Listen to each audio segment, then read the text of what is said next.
If you're watching this video, then the PlayStation 1 really needs no introduction. Not only is it one of the most influential consoles of all time, but it also has one of the most lasting impacts out of any of them. Ask anybody over the age of 20 what their favorite PS1 game is and you'll probably get a different answer out of each. Or they'll all say FF7, leaving you to question their taste in RPGs, but that's an entirely different story. And while a lot of the games on the system are undeniable classics, I've always had more of an appreciation for the lesser known side. The system came out way back when developers started experimenting with 3D, so a lot of them had no idea what they were doing, leading to lots of very mixed results.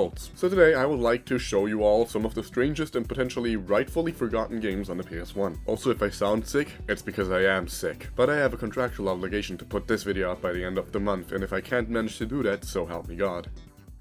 Hey people, Hyde here. Have you ever wondered what it would be like to experience the horror of being an Alaskan crab fisher, working for 19 hours a day at a leisurely salary of approximately 5 lime cucumber Gatorades a week? Then this game is for you. Killer Bass, known as Monster Bass in America, not to be confused with the pinnacle of the fishing genre that is Cabela's Monster Bass on the PS2, is a horror fishing game. Sorry, I meant the horror fishing game, because I really can't imagine that a single other one made by actual people, and not a Twitter-addicted indie developer using the quirky PS1 style graphics to form nostalgia off of people who weren't even alive in that era, actually exists. The story is very deep and complex, touching upon society's most pressing issues. What if we bioengineered bass to prey on the local duck population and then started hunting them for sport? Would the moral implications of creating and unleashing such a beast onto nature, merely to recapture it, make us less than human? Are we perhaps just like them?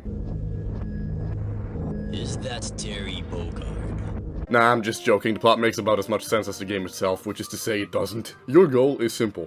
Get through every single stage of the Killer Bass tournament, and catch the big boss of all Killer Bass at the end. Gameplay is, theoretically, very simple. Select the bait, toss it in, and jiggle it around until a bass bites. Once they do, you fight against the fish and then press circle to reel it in. The thing is though, you're supposed to fight against the fish by pressing the right direction depending on where the fish is facing. The issue is that the camera swings around like a drunk driver on a freeway. If you can make out whatever the fuck is going on, then you are officially a stronger man than me, because I can't. That's pretty much all there is to this game. Every stage is different, making you either catch a total weight of bass or a certain number of them, or reach some sort of score threshold within the limited time. The only way I found to consistently reel in the fish was to just spam circle and hoping for the best, because if you fuck up the direction thing too many times, then your line breaks and you're back to square one. I think it goes without saying that this game is not very good, but it is really funny to just tell people about a game called Killer Bass on the PS1.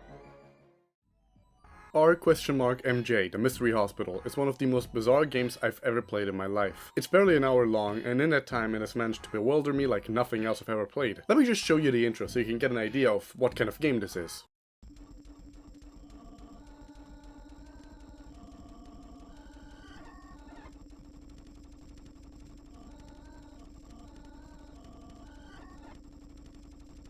Wait, we're not done yet. There's a second opening right next to it.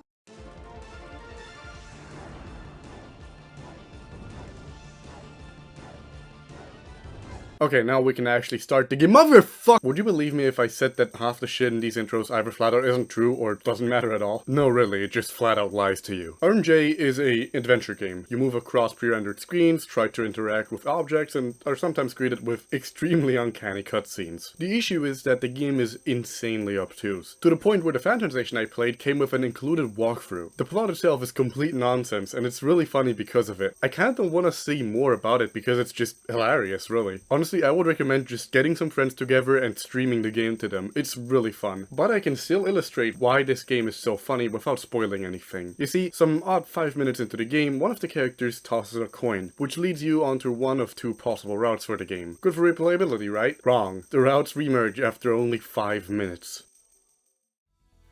Before Koei's Omega Force division decided to turn their one-off fighting game, based on Romans of the Three Kingdoms, into a horde battler, and decided that this is going to be what almost every single game they'll release from that day onwards was going to be like, they were still in the process of experimenting all over the place. The first game after Dynasty Warriors was Enigma, a really strange adventure game that would deserve a whole video on its own. And the one after that was this segment's subject, Destrega. How would you even describe this game? I guess my gut instinct would be to call it a top-down projectile-based arena fighter. You can run, block, and jump, and have 3 attack buttons that shoot at different kinds of projectiles. Square is fast and weak, triangle is slow but strong, and circle is a giant fuck you AoE. If you press the same button repeatedly, you can also shoot out multiple shots back to back. You can also mix and match them together for different results. Up close it's basically the same thing, but with melee moves instead of the projectiles. Except that instead of an AoE, you get something like a cross-up thingy. I'm not really sure how it works. There's a lot of elements going into each attack type. Every single one is chargeable, and you can add some special attributes to all of them with the shoulder buttons. Honestly, this sounds like it would allow for some great strategy, but unfortunately it really doesn't. Eventually, without fail, regardless of if you're playing against the AI or another player, the game will devolve into just spamming a bunch of projectiles without rhyme or reason until one of you dies. It's fun for the first couple rounds, but it grows stale quite quickly. Which is a damn shame, because the systems are really ambitious and there's a lot of potential. Far and away the most interesting part about the game though is the story mode. Whereas most devs even today either make their story mode something completely different and oftentimes arguably way worse, Destrega feels like the campaign was the first thing that they made and everything else came in after. It's kind of similar to the story modes for say Dead or Alive 5, where the world is decently explored, you swap between characters frequently, and there's a lot of cutscenes. Some of the English voice actors are surprisingly competent, including one or two you might recognize. Of all the crazy...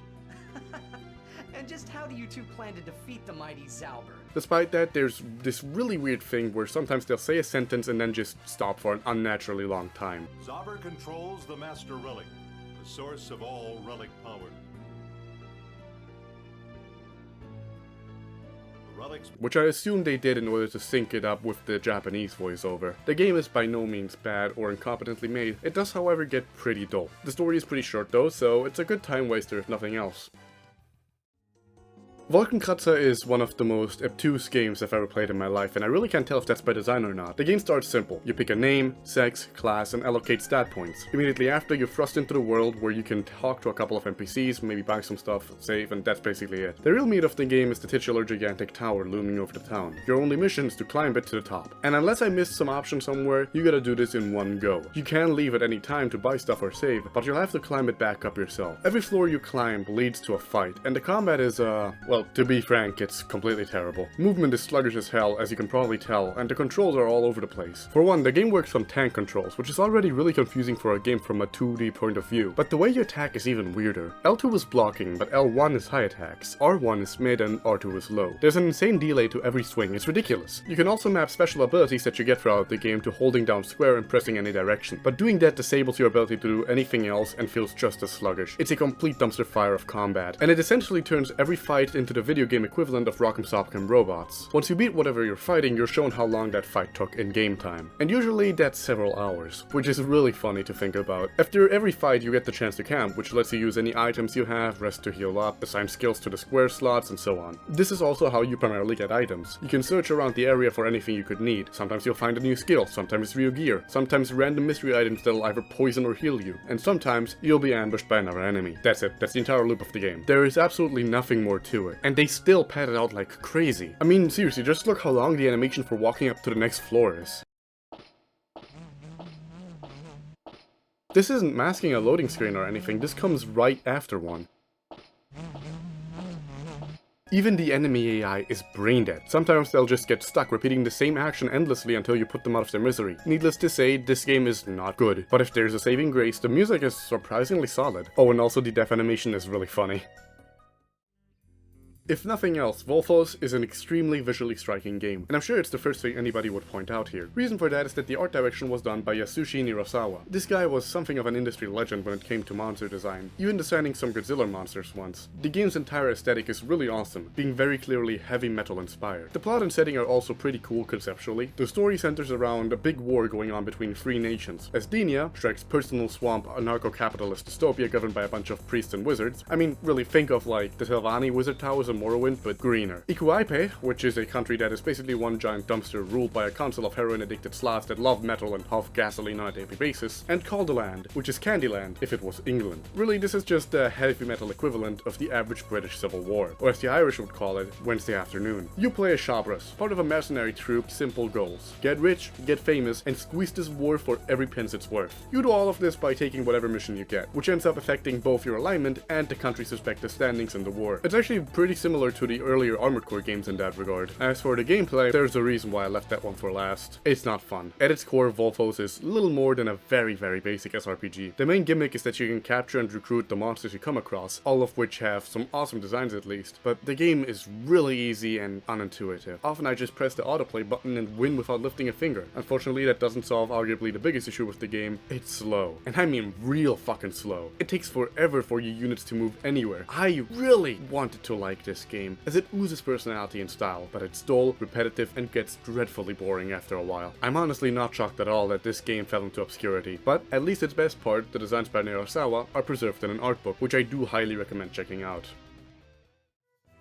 Meru Purana is really fascinating, to say the least, because I've never played anything quite like it. Truth be told, I feel like half the mechanics in it went over my head. The game follows your chosen group of free nomads as you travel around the wastes trying to survive and fending off raiders, while trying to recruit others to your caravan. As far as I can tell, the game can potentially go on endlessly, and you can even play it with up to 4 people taking turns with their own caravan to see who can get the farthest. This game is really more of a management sim than it is an RPG, and you constantly have to send your nomads out on expeditions to find gear or other scavengers to join you. Most of the game is just talking, but sometimes you'll end up in a fight with other caravans or the raiders, be it for your livestock, resources, or gear, or even the character's personal reasons, because every nomad has his own background, goals, relationships, and the successes of their conversations depend on their personality. Fights are basically little more than just selecting which of your characters should engage with which enemy based on their respective stats, and then hoping for the best. But holy shit, look at these animations, dude. The game has really simple sprite work, but the animations are fantastic. They probably blew their whole load on that. Everything is fast and snappy. It feels right out of a fighting game, with everyone having a million combos, being able to assist each other, and punching and kicking each other across like it's Dragon Ball. This shit rules. You know what also rules? The music. It's really good. And if you look up the developers, you'll know exactly why. The game was made by Koei Tecmo's Ghost division, the people behind Atelier and Ortonelco. Now, I might have some issues with some of their games, but if there's one thing I can't criticize pretty much ever, it's the music. And Meru Purana is no exception. I really wish there was more to the game, because visually it's really insane, but the gameplay loop gets old quick.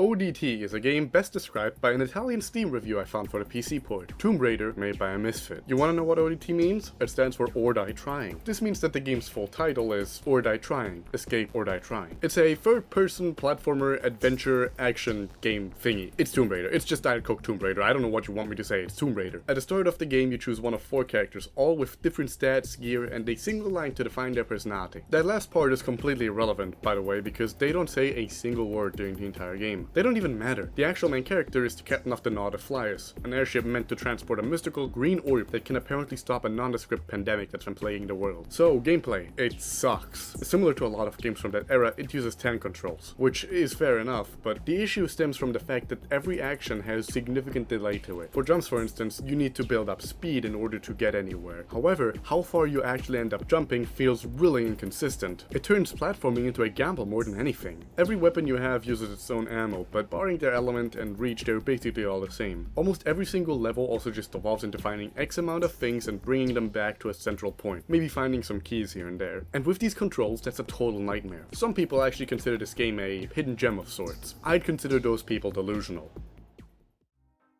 The last game I have on the list for today is considerably less niche than the rest just by name alone, but most haven't actually played it. Athena, Awakening from the Ordinary Life is a spin-off of the arcade game Psycho Soldier, which most people know only because it has one of the first vocal tracks ever put in a video game, and for Athena and Kensu being King of Fighters mainstays, where they tend to really piss me off. This game wasn't actually made by SNK themselves, but one of their frequent collaborators back in the day, Yumi Koboko. Despite that, it's completely disconnected from anything else involving Athena. Instead, it takes place in the far-off future of 2018. Oh wait, shit, I guess that's in the past now. Well, this game promised we'd develop telekinesis and have Jurassic Park in real life by now, but instead all we got that year was that really boring Black Panther movie. Anyway, where was I? Oh right, story. In this universe's way cooler version of 2018, science has advanced so far that we have autonomous mechs, cloning, and resurrected dinosaurs. And then there is Athena Asamiya, a normal high school girl who randomly awakens to her psycho powers and gets wrapped up in a government conspiracy because of course she does. Gameplay-wise, this is a horror game styled adventure game. It's almost a horror game, but it's not. Think Onimusha, but instead of action it was all puzzles and talking to people. There is no real combat or anything of that sort in the game at all outside of some scripted events later on. Everything is puzzles. Despite that, you get several psycho powers, though the only ones from her appearances in other games are Psycho Ball and Teleport. And you don't get the former until so late in the game that I can't even show footage of it. You actually don't get to choose when you use any of them, as their usage is entirely situational. You'll either have a full screen pop-up or see its usability on the psychometer on the top left. To use the respective ability, you just press the buttons shown in the specific window you're given. If you fuck up, you get hurt, indicated by your meter turning red. Fuck up enough times and Athena has a spontaneous heart attack and dies on the spot. That's right, in this game, your greatest enemy is your inability to press square on time. Sometimes when there's a hidden item nearby, you'll hear a heartbeat that grows faster the closer you get. It's an incredibly basic game by all accounts, but the issue is that most of the game is padded out by making you run back and forth the respective chapter's map to talk to one person or get an item that you need in order to complete something on the other side of the map. It's a real chore, but all things considered, the story is fun, even if kind of nonsensical in a lot of ways. I mean seriously, where else are you going to see an anime girl blow up a T-Rex into a million pieces with her mind, and then have a falling out with her best friend over it? Now, there is a live-action TV show that adapts the game simply titled Athena, but it's honestly not very good, and also extremely different in a lot of ways. If the game was any longer than it is, I wouldn't recommend it, but as it stands, it's actually a decently fun adventure game. It would be nice to see a fan translation of it sometime in the future.